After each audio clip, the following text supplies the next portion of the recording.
mother called me in the morning to tell me I should divorce my husband so he could marry my sister, because they'd make a better couple. My mother called me Tuesday morning to tell me I should divorce my husband so he could marry my sister, because they'd make a better couple. She said it like she was telling me about a recipe she found online. Listen, Victoria and James were talking at dinner last night about their research and they just clicked. You could see it. Two brilliant minds. You should step aside gracefully. I stood in my kitchen holding the phone, watching my 3-year-old daughter eat breakfast. Mom, James is my husband. We have a child. Children adapt. And honestly, you'd be doing everyone a favor. Victoria needs someone who understands her career, and James needs an intellectual equal. Intellectual equal. I have a master's in education. I teach 4th grade, but apparently that doesn't count. Are you seriously asking me to divorce my husband so my sister can have him? I'm suggesting you think about what's best for everyone. Victoria and James could change the world together. They're both cardiovascular surgeons, published researchers, the conversations they could have, the children they could produce. We already produced a child, your granddaughter. Remember Sophie? Of course I remember Sophie. Don't be snippy. But imagine the genetic potential if Victoria and James had children. 2 surgeons, that intelligence, that drive. I can't believe you're saying this. Someone has to.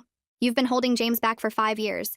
He could have been chief of surgery by now if he didn't have to rush home for your little teacher conferences and school plays. Those are his daughter's school plays. You know what I mean. He's limited by domestic obligations. Victoria wouldn't limit him. She understands the demands of medicine. Because she has no life outside the hospital. She has a very full life. She saves lives every day. What do? Teach kids to color inside the lines? That's when I hung up. She called back immediately. I didn't answer. Then Victoria called. Mom says you hung up on her. Mom suggested I divorce James so you can marry him. Silence. Then, would that really be so terrible? Are you insane? I'm practical. James and I have more in common than you two ever did. We speak the same language, work the same hours, understand the same pressures. You want me to hand over my husband like he's a sweater you borrowed? I'm saying maybe Mom has a point. You married him when he was a resident. You didn't know he'd become this brilliant surgeon. You thought you were getting someone who'd have normal hours, be home for dinner. I married him because I loved him. She sighed like I was a child. You'll never understand. When we operated together last week, it was like dancing. Perfect synchronization. He said he'd never worked with someone so talented. You operated on a patient together. You didn't discover true love. Mom's already talked to her lawyer friend about divorce proceedings. She says if you file first, you can get better terms. Mom talked to a lawyer about my marriage? She's being practical. Someone has to be. I drove to my mother's house with Sophie. She was in her garden acting like nothing had happened. Oh good, you're here. Can you watch Sophie next weekend? Victoria and James have a conference in Boston. They're going to a conference together? It's a cardiac surgery symposium. They're both presenting. Separate papers, but still. The networking opportunities alone. Mom, James isn't going to any conference I would know. She paused in her pruning. He hasn't told you? He registered last month? My chest went cold. I called James. Are you going to Boston next weekend? Silence. How did you find out? So it's true? You're going to a conference with Victoria? We're not going together. We're both going. Different thing. Did you plan to tell me? I knew you'd overreact. Overreact? My mother is trying to arrange our divorce so you can marry my sister. What? That's insane. Is it? You're sneaking off to conferences together. I'm not sneaking. I'm attending a professional event where Victoria happens to also be presenting. Mom says you two were clicking over surgery talk at dinner. We discussed a case. That's what surgeons do. Victoria says you called her talented. Said you'd never worked with someone like her. More silence. It was a complicated procedure. She's skilled. That's all I meant. James, I need you to be honest. Do you want to be with my sister? No, he said. I hung up and set the phone down on the counter. Sophie looked up from her cereal and asked if Daddy was coming home soon. I told her yes and tried to smile, but my hands were shaking. The way James said that no kept playing in my head. The pause before he answered. The way his voice got higher when he said my sister was skilled. Something felt wrong in my chest, like I couldn't get enough air. I sat down at the table across from Sophie and watched her eat. She had milk on her chin and was humming a song from the school. Everything looked normal, but nothing felt normal anymore. I kept thinking about what my mother said. About James and my sister clicking over dinner. About them going to Boston together. About my sister saying it wouldn't be so terrible if I stepped aside. I picked up my phone again and stared at it. I wanted to call James back and demand better answers, but I didn't know what to say. Sophie finished her cereal and asked if we could go to the park. I told her maybe later and helped her wash her hands. My mind kept spinning through everything that had happened in the last hour. My mother calling to suggest I divorce my husband. My sister acting like it was a reasonable idea. James hiding a conference trip from me. All of it felt like I'd woken up in someone else's life. James came home at 2 in the afternoon. He never comes home early. Never. His shifts at the hospital run 12 hours minimum, sometimes longer when there's an emergency surgery. I was in the living room with Sophie when I heard his car in the driveway. My stomach dropped. He walked in still wearing his scrubs and asked if we could talk. I told Sophie to go play in her room and she ran off with her dolls. James sat down at the kitchen table and I sat across from him. He looked tired. There were dark circles under his eyes and his hair was messy like he'd been running his hands through it. He started talking about the Boston conference, saying it was purely professional, that all the top cardiovascular surgeons would be there. He explained that he'd been working on his research paper for months, and this was a huge opportunity to present it, but he wouldn't look at me. He kept staring at his hands on the table, picking at his thumbnail. I asked him why he didn't tell me about it. He said he knew I'd overreact, which made my face get hot. I asked him how long he'd known about it. He said he registered 6 weeks ago. 6 weeks. He'd kept this secret for 6 weeks while I planned our weekends and talked about maybe taking a family trip in the spring. I asked him if my sister registered at the same time. He finally looked up at me and his jaw was tight. He said he didn't know when she registered, that they didn't coordinate their schedules. But the way he said it sounded wrong, like he was reading from a script he'd practiced. I waited until Sophie was asleep that night before I called Alyssa. She answered on the second ring and I started crying before I could even explain what happened. She said she was coming over and hung up. 20 minutes later, she was at my door with a bottle of wine and her serious face. We've been friends since we started teaching together 6 years ago, back when I was pregnant with Sophie and she was planning her wedding. She knows everything about my life, about my family, about how my mother always made me feel small compared to my sister. I told her about the phone call from my mother, about my sister saying maybe it wouldn't be so terrible, about James hiding the Boston trip. Alyssa's face got red while I talked. She kept saying things like, "Are you kidding me?" and "That's insane," and pacing around my kitchen. She said my mother was out of her mind, that you don't just suggest someone divorce their husband so your other daughter can have him. She said my sister was acting like James was a prize at a fair instead of a married man with a child. She poured us both wine and sat down next to me on the couch. She asked what James said when I confronted him. I told her about him coming home early, about how he wouldn't look at me, about the 6 weeks of lying. Alyssa grabbed my hand and said we needed to call Nathan. Nathan showed up 30 minutes later looking concerned. He's a family therapist and he's good at staying calm when everyone else is freaking out. Alyssa must have told him some of it on the phone because he sat down and immediately asked me to walk him through exactly what my mother said. I repeated the whole conversation, about genetic potential and intellectual equals, and how I was holding James back. Nathan listened without interrupting, and when I finished, he was quiet for a minute.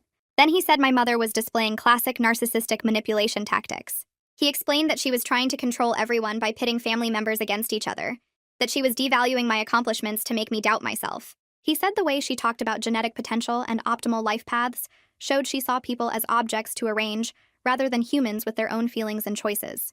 He asked about my childhood, and I told him how my mother always compared me to my sister, always made it clear that my sister was the successful one while I was just the teacher. Nathan nodded like he'd heard the story before. He said my mother had probably been doing this my whole life, and I'd just gotten used to it, but now she'd pushed it too far, and I could finally see the pattern. Alyssa squeezed my hand. Nathan said I needed to document everything and set clear boundaries, that people like my mother don't stop unless you force them to stop. The next morning after James left for the hospital, I stood in his office staring at his laptop. I'd never looked through his stuff before, not once in 5 years of marriage. I trusted him completely, but my hands were already reaching for the laptop before I could talk myself out of it. I opened it and the password screen came up. I tried Sophie's birthday and it worked. My hands were shaking, so bad I could barely move the mouse. I opened his email and started scrolling. There were hundreds of emails from my sister. Hundreds. I clicked on the oldest one I could find and the date made me feel sick. 4 months ago. Way before the dinner my mother mentioned. Way before I knew they were even working together regularly. The first email was about a patient case, but it was friendly, casual.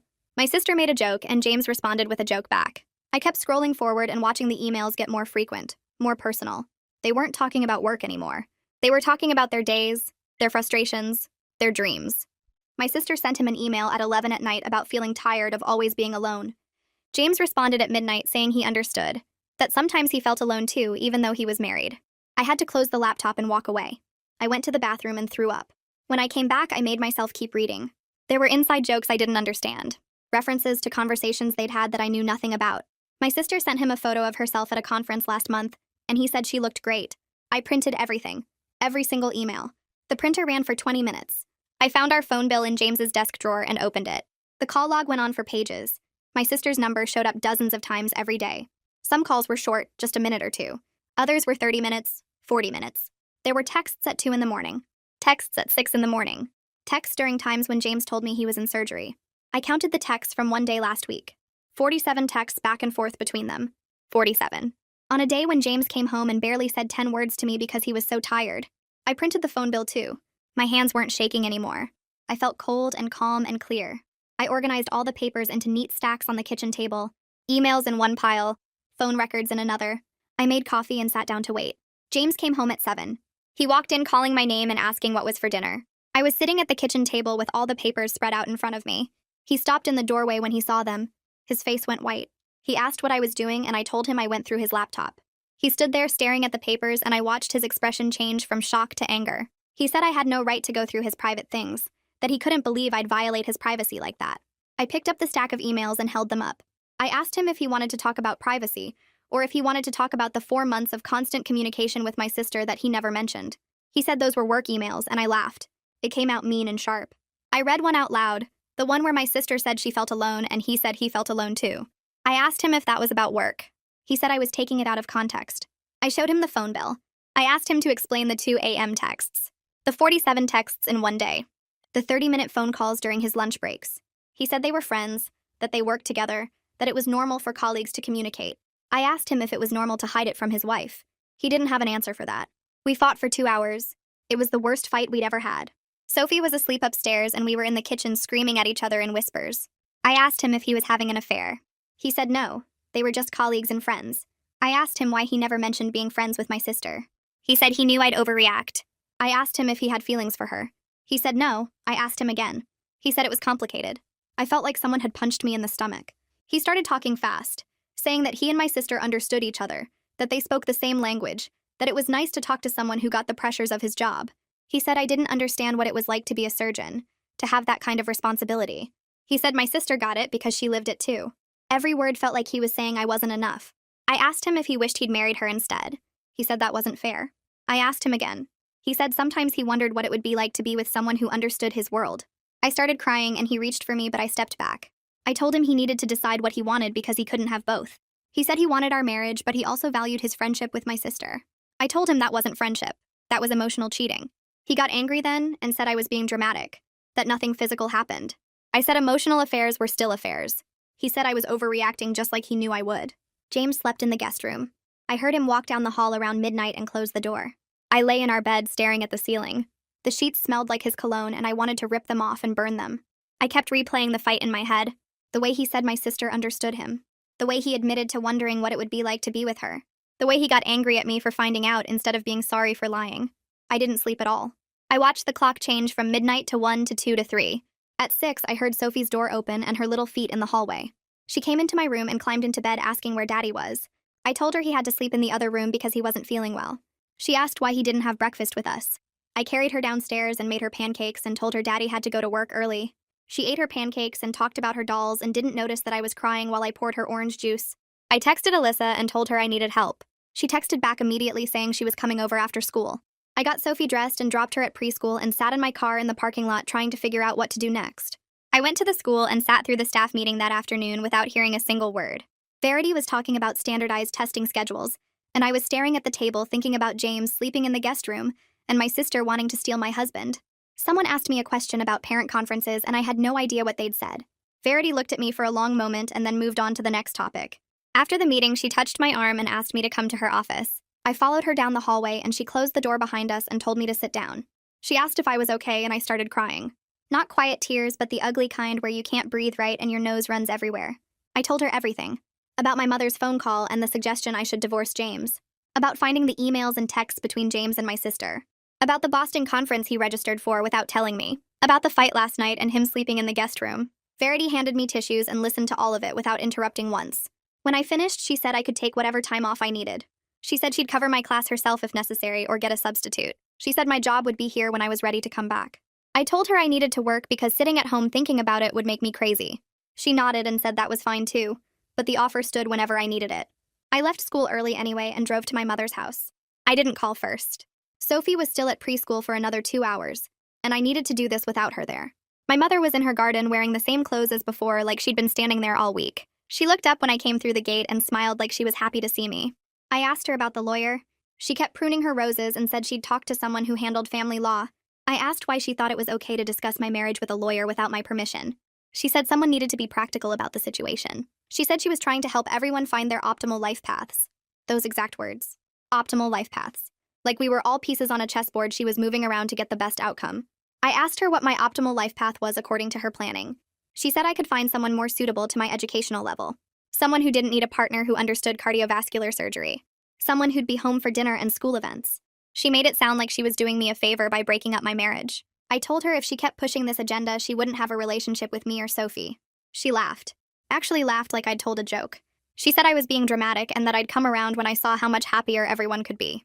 She said Victoria and James could do amazing things together, and that I was being selfish by holding him back from his full potential. She said Sophie would adjust and that kids were flexible. She said in a few years I'd thank her for helping me see clearly. I turned around and walked back to my car without saying anything else. There was no point. She'd already decided how everything should go, and nothing I said would change her mind. My sister called that evening after I'd put Sophie to bed. I almost didn't answer, but then I thought maybe I needed to hear what she had to say. She started talking immediately about how she wanted to explain her perspective. She said she understood this was hard for me, but that I needed to look at the situation logically. She said she and James were intellectual equals, and that they understood each other in ways I couldn't understand him. She said I was just a teacher. Those words exactly. Just a teacher. Like my master's degree and my career meant nothing. Like teaching fourth graders was something anyone could do. She said James needed someone who could match his intellect and his ambition. Someone who lived in his world. She said I'd married him when he was a resident and didn't know he'd become this brilliant surgeon. She said it wasn't my fault that we weren't compatible anymore, but that I needed to face reality. Then she told me that she and James had talked about what their life together could look like. They'd discussed it. Multiple times. She described conversations about where they'd live and how they'd manage their schedules and what their research could accomplish together. She said they'd talked about having kids, and what kind of genetic advantages those kids would have with 2 cardiovascular surgeons as parents. She said all of this like it was perfectly normal to plan a future with someone else's husband. Like I should understand and agree that it made sense. I was recording the conversation on my phone. Nathan had told me to document everything, and I'd set up the recording app before I answered her call. I let her keep talking. I asked questions that made her explain more. I got her to say clearly that she and James had discussed being together, that they'd imagined a whole life, that they'd talked about it multiple times over the past few months. James came home late from the hospital around 10. I was sitting in the living room waiting for him. I didn't say hello. I just pulled up the recording on my phone and hit play. His face went white when he heard my sister's voice. He tried to interrupt, but I told him to listen to the whole thing. He sat down on the couch and listened to his sister describe their conversations about a future together, about the life they'd planned, about the children they'd discussed having. When it ended, he sat there staring at the floor. I asked him if it was true. He said they'd talked hypothetically. He said nothing physical had happened. He said it was just conversation and fantasy and that it didn't mean anything. I told him emotional affairs were still affairs. He looked at me and I could see that he knew I was right. He said he was sorry. He said he didn't mean for it to go this far. He said he valued his friendship with my sister, but that he loved me and wanted our marriage. I asked him how he could say he loved me when he'd been planning a whole different life with someone else. I told him he needed to decide what he wanted. He couldn't keep our marriage while having this close emotional relationship with my sister. He had to pick one. He asked for time to think about it. That hurt worse than anything else he'd said all night. The fact that he needed time to decide between me and my sister. The fact that it wasn't an immediate choice. He saw my face and tried to backtrack, but the damage was done. He'd already shown me that I wasn't enough. That our 5 years together and our daughter weren't enough to make the choice obvious. I told him to sleep in the guest room again. He left the living room and I sat there alone listening to him walk down the hallway and close the door. The next morning, I woke up on the couch where I'd fallen asleep around 3. Sophie was already awake, sitting on the floor with her stuffed animals, and I could hear James moving around upstairs getting ready for work. He left without saying goodbye. I heard the front door close and his car pull out of the driveway. Sophie looked up at me and asked where Daddy went. I told her he had to go to the hospital early. She went back to playing with her toys and I sat there staring at nothing. My phone rang around 8. It was Alyssa. She asked how I was doing and I started crying before I could answer. She told me to pack a bag for me and Sophie and come stay with them for a few days. I tried to say no, that I didn't want to impose, but she cut me off. She said Nathan already made up the spare room and Sophie would love having a sleepover with Auntie Alyssa. I packed 2 bags while Sophie ate breakfast. I threw in clothes and toys and Sophie's favorite blanket. We drove to Alyssa's house and Sophie was so excited she bounced in her car seat the whole way. Alyssa met us at the door and hugged me for a long time. Nathan took our bags upstairs and Sophie ran after him asking if she could see her room. Alyssa made me sit down at the kitchen table and put tea in front of me. She asked what happened after we talked on the phone last night. I told her about playing the recording for James, about him admitting they'd talked about a future together, about him asking for time to decide between me and my sister. She looked mad in a way I'd never seen before. She said James was out of his mind if he thought he needed time to choose his wife and daughter. Nathan came back downstairs and sat with us. He listened to everything and then said something that stuck with me. He said emotional affairs often feel more intense than physical ones because they're built on the fantasy of what could be rather than the reality of what is. He said James and my sister had created this perfect imaginary relationship without any of the hard parts of real life, without sick kids or money stress or whose turn it is to do dishes. They got to have deep conversations about work and feel understood without actually building a life together. That made sense to me in a way nothing else had. The next day, Alyssa watched Sophie while I met with a lawyer Nathan recommended. The lawyer's office was in a tall building downtown, and I felt sick walking in. The lawyer was a woman around 50 with kind eyes and a no-nonsense attitude. She asked me to explain the situation, and I told her everything. About my mother's suggestion, my sister's feelings, the emails and texts, James's emotional affair, the Boston conference. She took notes and nodded and didn't look shocked by any of it. Then she started explaining what divorce would actually look like. She talked about custody arrangements and how courts decide what's best for kids Sophie's age. She explained asset division and how we'd split the house and savings and retirement accounts. She walked me through the whole process step by step. Filing papers, temporary orders, discovery, mediation, trial if we couldn't agree. It felt overwhelming and way too real. Then she said something that made my stomach drop. She said in our state, given Sophie's age and James's work schedule, I'd almost certainly get primary custody. Maybe 65 or 70% of the time. James would probably get every other weekend and one evening a week, maybe more during summer and holidays. But the bulk of Sophie's time would be with me. I sat there trying to process that. The idea of Sophie not seeing her dad most days, of her growing up in a split home, of having to coordinate schedules and handoffs and holidays, it made divorce suddenly feel very real and very scary. Not just an idea or a threat, but an actual thing that would happen and change everything. I thanked the lawyer and told her I needed to think about next steps. She gave me her card and said to call when I was ready. I drove back to Alyssa's house and sat in the driveway for 10 minutes before I could go inside. My phone started buzzing that afternoon. James was texting me. He said he needed to talk, that he'd made a decision, that we needed to discuss our future. I didn't respond. He texted again an hour later, then again before bed. The next morning he called twice and left voicemails. I listened to them but didn't call back. He sounded stressed and said this was important and we couldn't leave things like this. I still didn't respond. Alyssa asked if I was okay ignoring him, and I said I needed time to prepare myself for whatever he was going to say. I needed to be ready to hear that he chose my sister. Or that he chose me but didn't really mean it. I needed 2 days to build up whatever strength I'd need for that conversation. On the second day, I finally texted him back. I said we could meet tomorrow at the coffee shop on Maple Street at 10 in the morning. No, Sophie. Just us. He responded immediately saying he'd be there. I dropped Sophie off at Alyssa's house the next morning and drove to the coffee shop. My hands were shaking on the steering wheel. James was already there when I arrived, sitting at a corner table with 2 cups of coffee. He'd ordered my usual. I sat down across from him and waited. He started talking immediately. He said he wanted to stay married, that he'd been stupid and got caught up in the attention and validation from my sister, that she made him feel important and understood in ways he hadn't felt in a long time, but that he realized what he was risking. Our family, our daughter, 5 years together. He said he loved me and wanted to make our marriage work. I listened to all of it and felt nothing. No relief or happiness or even anger. Just empty. I asked him what that would actually look like. He said we could go to counseling and work on communication and rebuild trust. I nodded and then I told him what I needed. I said wanting to stay married wasn't enough. He needed to completely cut off all non-professional contact with my sister. No texts about anything except work, no dinners or drinks or conferences together, and he needed to skip the Boston conference next weekend. And we needed to start marriage counseling immediately. He hesitated. It was just a second, but I saw it. His face changed when I mentioned Boston. He said that was a really important conference for his career, that he was presenting research he'd worked on for months, that skipping it would look bad professionally. I felt something cold settle in my chest. I said he could maintain appropriate boundaries with my sister at the conference, that they'd barely see each other with different sessions and presentations, that I was being unreasonable asking him to skip a major career opportunity. I looked at him and said very clearly that if he got on a plane to Boston next weekend, I would file for divorce while he was gone, that this was his choice, our marriage or that conference. He stared at me like I'd slapped him. He said I was making him choose between his career and his family. I said no. I was making him choose between his career and an emotional affair with my sister. There was a difference. He argued for 20 minutes. About his professional reputation. About the months of work that went into his presentation. About how I was being controlling and unreasonable. About how he could handle being around my sister appropriately.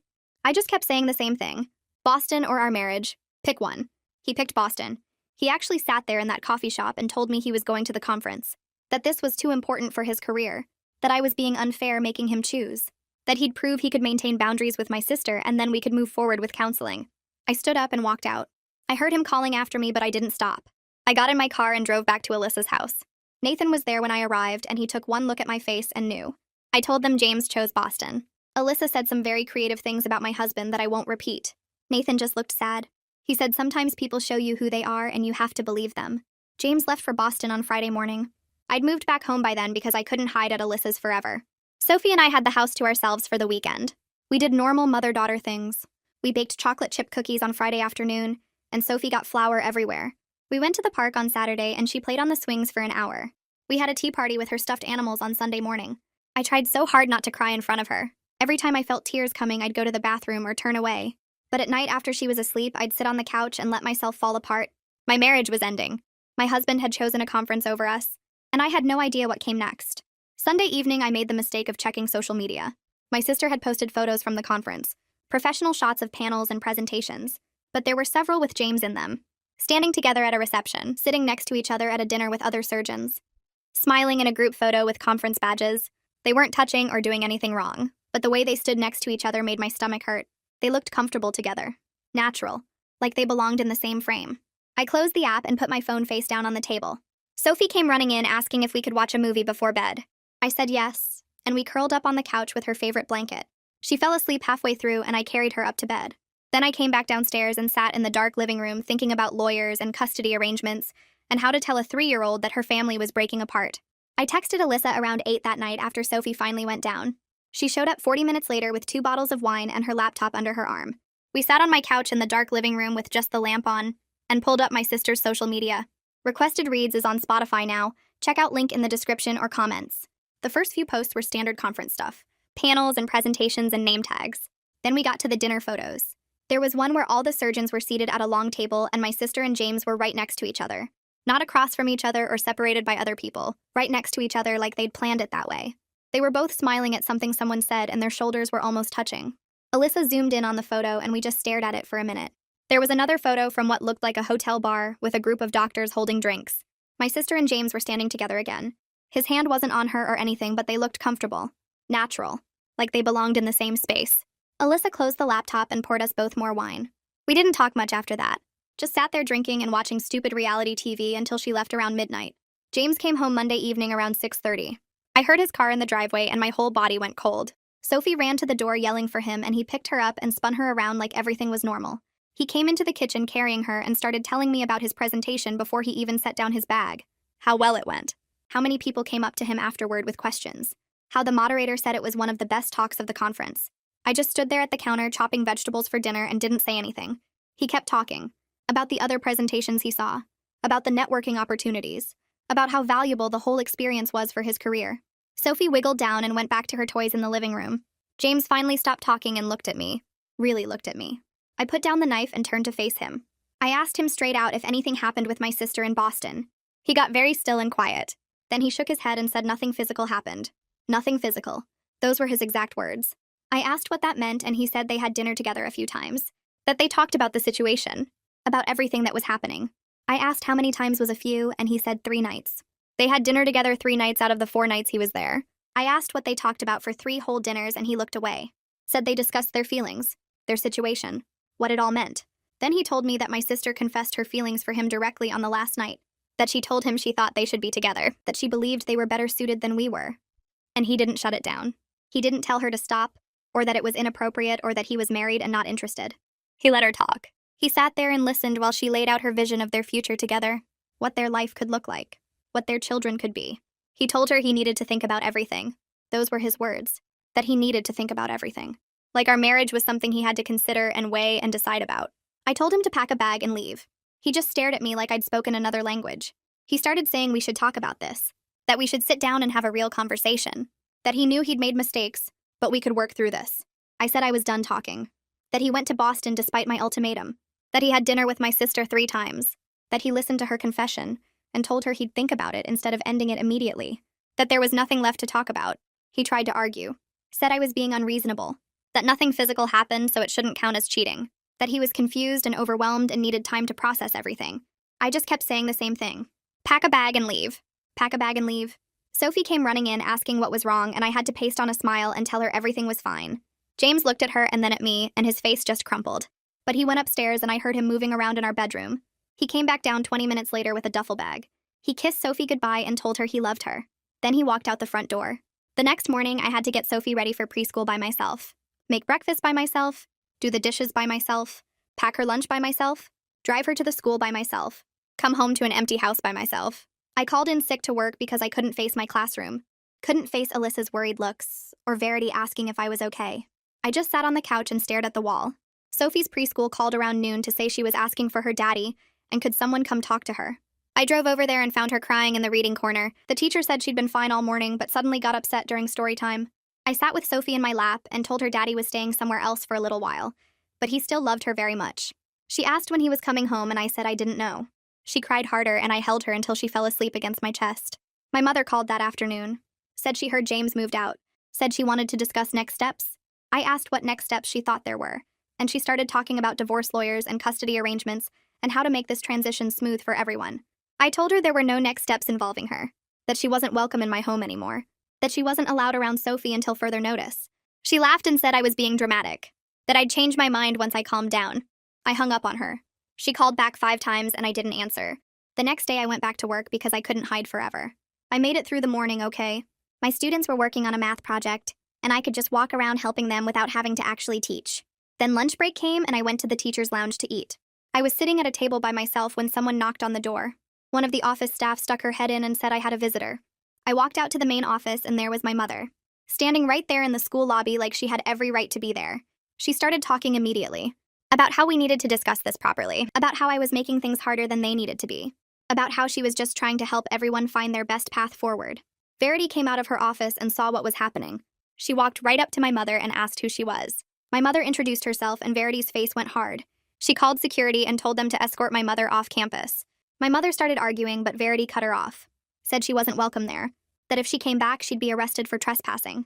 The security guard took my mother's arm and walked her toward the exit. She was still talking as they pushed through the doors, still trying to explain her side. Verity put her hand on my shoulder and asked if I was okay. I nodded, even though I wasn't. I found Jillian Porter's name through my insurance website that night. She specialized in betrayal trauma and family dysfunction. I called and got an appointment for the next week. When I showed up to her office, she was younger than I expected. Maybe mid-30s with kind eyes and a calm voice. I told her everything. About my mother's phone call. About James and my sister. About Boston and the confession and James moving out. She listened without interrupting, and when I finished, she said something that made me start crying. She said this pattern of manipulation had probably been happening my whole life. That this situation with James was just the most extreme version of something that had been going on for years. That my mother had been comparing me to my sister, and making me feel less than for as long as I could remember. We spent the next session going through my childhood memories. All the times my mother praised my sister's grades and glossed over mine. All the times she talked about my sister's career potential while dismissing my interest in teaching. All the times she made me feel like I wasn't smart enough or successful enough or valuable enough. I'd always known my mother favored my sister, but I'd never connected it to a larger pattern. Never understood that it was manipulation. That it was designed to keep me feeling inferior and grateful for whatever scraps of approval she threw my way. Jillian said my mother had always compared me unfavorably to my sister. Had always made me feel like my teaching career was less valuable than my sister's medical career. This situation with James was just the most extreme version of a lifelong pattern of making me feel like I didn't deserve what I had. I understood that my mother's manipulation wasn't new. It had been there my entire life in smaller ways. The constant comparisons, the dismissive comments about my career, the way she lit up when talking about my sister's achievements and barely acknowledged mine. Jillian helped me see that this situation with James was just the biggest and most obvious version of something that had been happening for decades. 2 weeks after James moved out, his lawyer contacted mine about setting up a formal meeting to discuss custody and next steps. We scheduled it for a Thursday afternoon at my lawyer's office downtown. I took a personal day from the school and dropped Sophie at Alyssa's house beforehand. The office was on the 15th floor of a glass building with views of the city. James was already there when I arrived, sitting in the conference room with his lawyer. He looked tired. His hair was messy, like he'd been running his hands through it, and his shirt was wrinkled. My lawyer sat next to me and opened a folder full of documents. James's lawyer started talking about parenting time and schedules.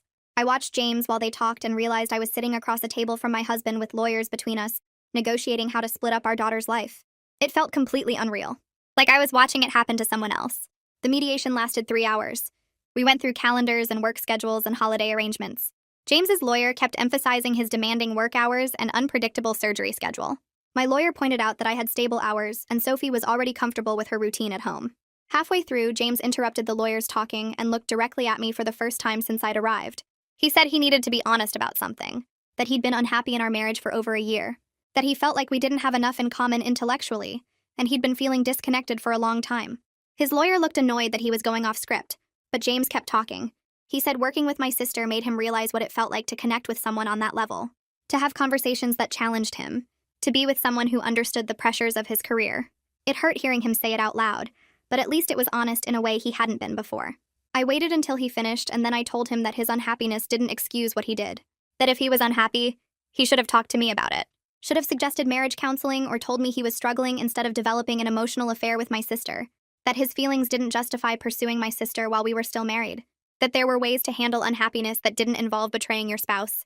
James looked down at his hands and didn't argue. His lawyer tried to redirect the conversation back to custody, but I wasn't done.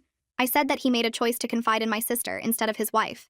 To share his feelings and frustrations with her instead of working on our marriage. That those were active choices he made every single day for months. We finally agreed on a temporary custody arrangement. Sophie would stay primarily with me at the house, and James would have her every other weekend plus one evening during the week for dinner. James's face changed when his lawyer wrote down every other weekend, like it was just hitting him how little time that actually was. He started to argue that he wanted more time, but his lawyer quietly reminded him about his surgery schedule and on-call rotations. The reality was that his work made more time impossible. He couldn't commit to regular weekday mornings or evenings. He couldn't guarantee he'd be available for pickup or drop-off. The schedule we agreed to was actually the most he could realistically manage given his job. I watched him realize this, and something in his expression broke. But he signed the temporary agreement anyway. My sister started trying to contact me the next day. She called 4 times before noon. I didn't answer. Then she started texting. Long messages about how she wanted to clear the air. How we needed to talk about everything like adults. How she was sorry I was hurt, but she couldn't help her feelings. How she and James had something special and real. I read the first few messages and then stopped opening them. I called my phone company and blocked her number completely. Then I blocked her on every social media platform I had. I sent an email to my extended family saying that I wasn't interested in any communication with my sister and asked them to respect that boundary. I didn't explain why. I didn't need to. Everyone already knew what was happening. Some family members responded right away with support. Others didn't respond at all. My cousin sent me a message 3 days later saying I was being stubborn, that these things happen and I should be mature enough to accept it, that my sister and James were clearly better suited, and I was making everything harder by being difficult. My uncle called to say essentially the same thing, that I should think about what was best for Sophie, and maybe that meant accepting this new arrangement gracefully. I realized my mother had been talking to everyone, spinning the story to make my sister and James look like they couldn't help falling for each other, like they were star-crossed lovers instead of 2 people who betrayed me. She was rewriting the narrative to make me the villain for not stepping aside. But other family members reached out with genuine support. My aunt on my father's side called and told me something I hadn't known. She said my mother tried this same kind of manipulation with her daughters years ago. That she'd tried to convince my aunt's younger daughter that she should date her older sister's boyfriend because they had more in common. That my mother had a pattern of trying to rearrange people's lives like chess pieces to create what she thought were optimal pairings. My aunt said she'd cut contact with my mother for 2 years because of it. That I wasn't the first person my mother had done this to, and I probably wouldn't be the last. It helped knowing I wasn't crazy. That this wasn't normal mother behavior. I threw myself into my classroom. My 4th graders were working on a unit about family diversity and different family structures.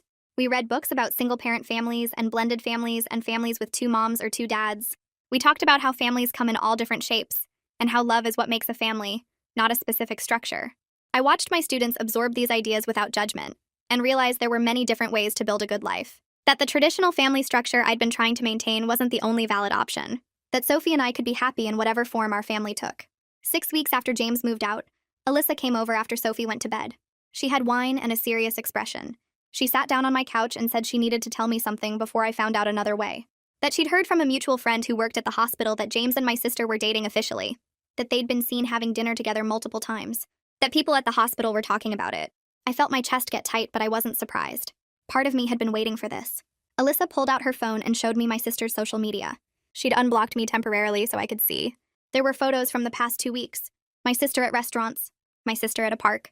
And in several of them, if you looked carefully at the background or the reflections, you could see James. The fact that they were dating so quickly after our separation confirmed everything. Their emotional affair had been deeper than James admitted. They didn't need time to develop feelings because those feelings were already fully formed. They'd been building a relationship for months while James was still living in my house, while he was still sleeping in my bed, while he was still kissing me goodbye every morning.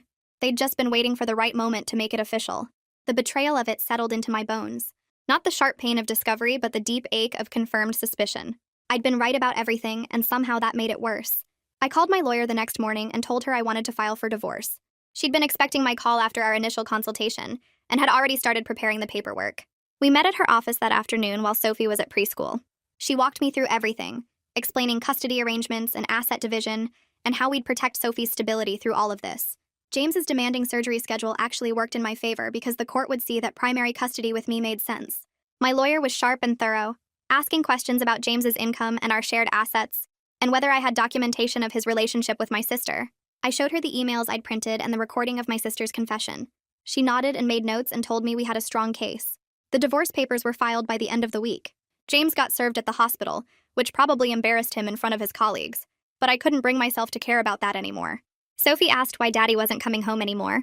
I sat with her on her bedroom floor surrounded by her stuffed animals and tried to explain in words a 3-year-old could understand. Sometimes grown-ups who love each other can't stay married, I told her. It doesn't mean we don't love you. We both love you so much.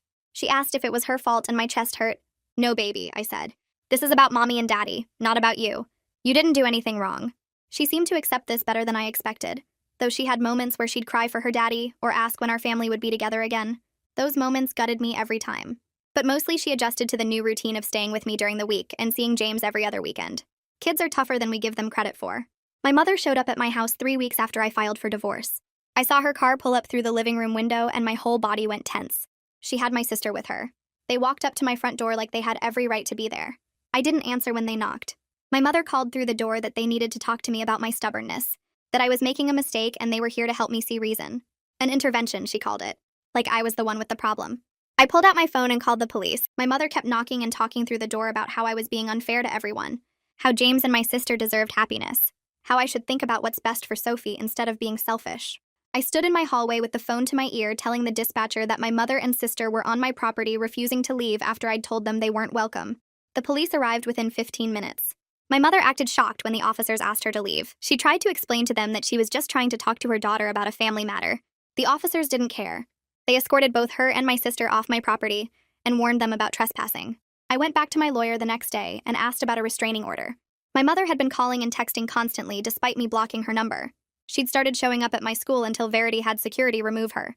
She'd even tried to pick Sophie up from preschool, telling the staff she was taking her granddaughter for the afternoon. The preschool called me immediately and didn't release Sophie, but it scared me. My lawyer filed for the restraining order that afternoon. We had the recording of my sister's confession about pursuing James. We had documentation of my mother's harassment. We had the police report from the trespassing incident. The judge granted the restraining order at the hearing 2 weeks later. My mother tried to argue that she was just concerned about her family, but the judge wasn't interested. He looked at the evidence and granted the order immediately, requiring my mother to stay at least 500 feet away from me, my home, and my workplace. I started seeing Nathan for therapy sessions to process everything with my family. Alyssa had offered to let her husband work with me at a reduced rate, and I accepted because I needed professional help understanding how my family had become so broken.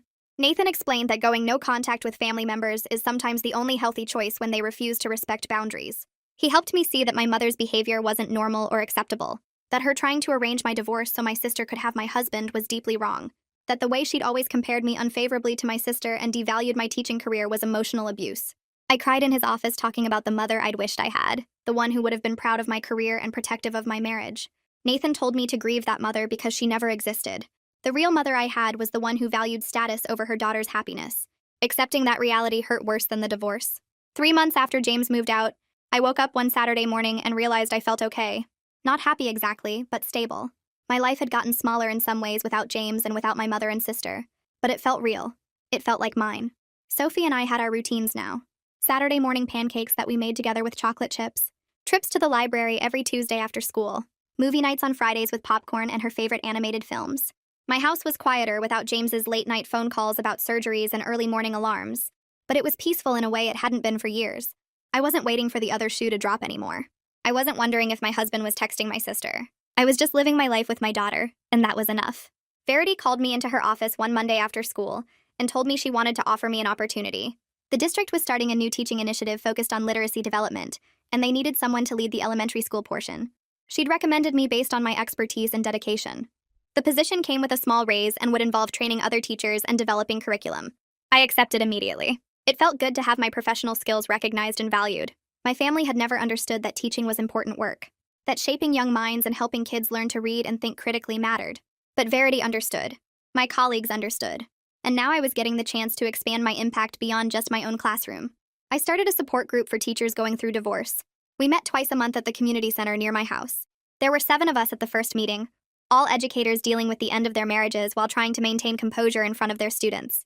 We shared stories and resources and just listened to each other without judgment. Helping others navigate what I'd been through gave me purpose. It helped me see my own journey with more perspective. I wasn't the only person whose marriage had fallen apart. I wasn't the only one rebuilding their life from scratch. We were all doing it together, supporting each other through the hard parts. Alyssa called me 4 months after James and I separated to tell me she'd heard through hospital connections that James and my sister were engaged. 4 months of dating and they were already planning a wedding. It confirmed what I'd known all along. They'd been more involved than James ever admitted. Those feelings were already fully formed before he even moved out of our house. They'd just been waiting for the right time to make it official. Some of our extended family members were uncomfortable with how fast they'd moved, Alyssa said. But my mother was thrilled and already planning their wedding. Of course she was. This was exactly what she'd wanted from the beginning. Her 2 successful surgeons getting married and producing genetically superior children. I felt nothing when Alyssa told me. No anger, no sadness, just a distant sense that this was happening to someone else's ex-husband and sister. I focused on building a life that looked like what I actually valued instead of what my family thought I should value. Sophie and I created new traditions. We planted a small vegetable garden in the backyard, and she helped me water it every evening. We started having dinner with Alyssa and Nathan and their kids every Sunday.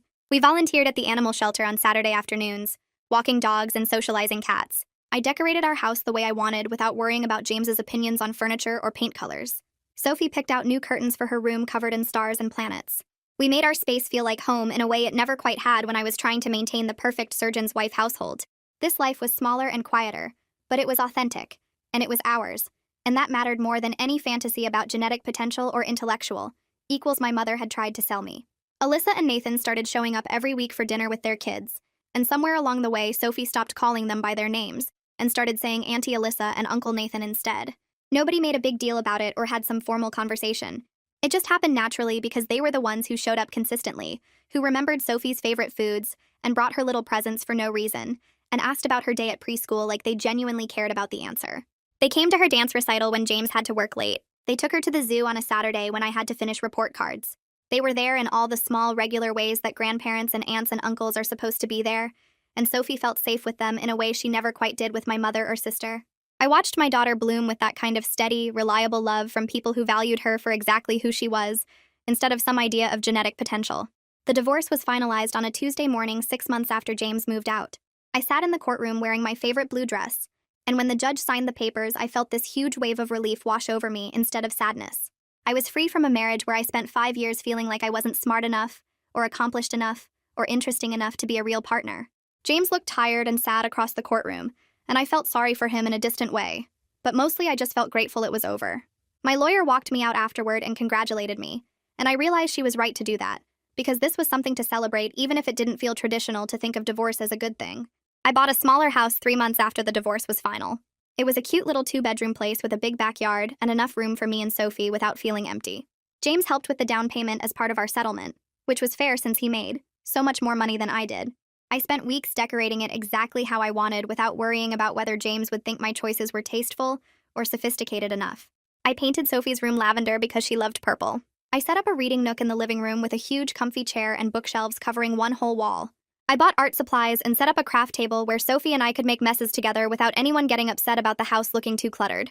I hung my students' artwork on the refrigerator and put family photos on the mantle, but they were photos of me and Sophie and Alyssa's family and my teaching friends, not the formal family portraits my mother always insisted on. This house felt like home in a way our old house never quite did. 1 year after my mother's phone call, I woke up on a Tuesday morning and realized I was genuinely happy in ways I didn't even know were possible before. My teaching career was going great. The literacy program I was leading had expanded to 3 other elementary schools in the district, and Verity kept telling me I should consider becoming an administrator someday. Sophie was thriving in preschool, making friends easily, and showing the same love of learning I tried to encourage in my students. We had Sunday dinners with Alyssa and Nathan and their kids every single week without fail. We had our own little traditions and inside jokes and the kind of chosen family that shows up when things get hard. Some of my biological family members reached out occasionally, cousins and aunts who felt bad about how everything went down, and I was polite but distant with them. I learned that some family relationships just can't be salvaged, and that's okay. My mother and sister were married to James now, according to Alyssa, who still heard hospital gossip sometimes. I wished them well from far away while knowing I made exactly the right choice in walking away from all of that. My life wasn't what I planned when I married James 5 years ago, but it was real, and it was mine, and it was built on people who actually valued me for who I was. That mattered more than any fantasy about genetic potential or intellectual, equals my mother ever tried to sell me. That's how it played out for me. But I already know some of you have a totally different view. Share it in the comments, I'll be reading them later. I'm Gabby. I'm 19 now, and I'm writing this from my college dorm room, about a year after everything happened. I'm safe. I'm okay. But I need to tell you this story because too many people don't understand how someone like David can destroy a family. 5 years ago, my dad died in a car crash. I was 13. One minute, I had a normal life with a normal family. The next minute, my dad was gone and my mom completely fell apart. She couldn't get out of bed